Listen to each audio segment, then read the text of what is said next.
اعوذ باللہ من الشیطان الرجیم بسم اللہ الرحمن الرحیم السلام علیکم۔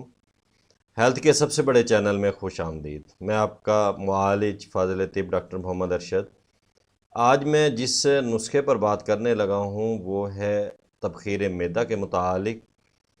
یہ بیسیکلی نسخہ تو نہیں ہے لیکن ایک پھل ہے، سبزی ہے، جو کہ ہم بعض اوقات اکثر بہن بھائی جو ہے اس کو جانتے ہیں، جسے کچنار کا نام دیا جاتا ہے۔ اس کا پھل جو ہے اس تبخیر معدہ کے لیے بہت ہی عمدہ ہے۔ جب آپ اس پھل کو پکا کر جو ہے استعمال کریں گے یا بوائل کر کے اس کے استعمال کریں گے تو انشاءاللہ اللہ کے حکم سے معدے کے اندر جیسی بھی تبخیر ہوگی یا معدے کے اندر جس طرح کی بھی جلن ہوگی یا معدے کے اندر گیس پیدا ہو رہی ہے تو انشاءاللہ اللہ کے حکم سے کچنار کے پھل سے وہ بالکل ٹھیک ہو جائے گی۔ کچنار کا جو پھل ہے وہ میں آپ کو دکھا دیتا ہوں، پہلے بھی دکھا دیا۔ یہ کچنار کا پھل ہے جو کہ استعمال ہوتا ہے۔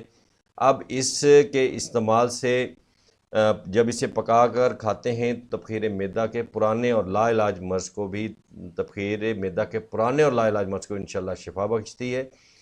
امراض زنانہ میں جو ہے کچنار سب سے بہتر اور کامیاب دوا ہے۔ اگر فیمیلز کو لیکوریا کا مرض ہے یا اسے رحم کا ایشو ہے، رحم میں سوزش ہے، تو انشاءاللہ اللہ کے حکم سے، یا معدے سے پیدا ہونے والی گنٹھ مالا تبخیر کی بیماری ہے، اس میں کچنار کھانے سے بھی شفا ملتی ہے۔ تو کچنار کے بہت ہی فوائد ہیں۔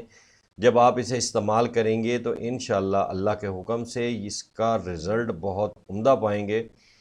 تو اس کو استعمال کرنے سے پہلے آپ نے ہمارا چینل لازمی جو ہے وہ سبسکرائب کر دینا ہے، لائک کر دینا ہے، تاکہ ہماری نئے آنے والی ویڈیوز آپ تک پہنچتی رہیں اور ان سے مستفید ہوتے رہیں، ان سے فائدہ اٹھاتے رہیں۔ السلام علیکم۔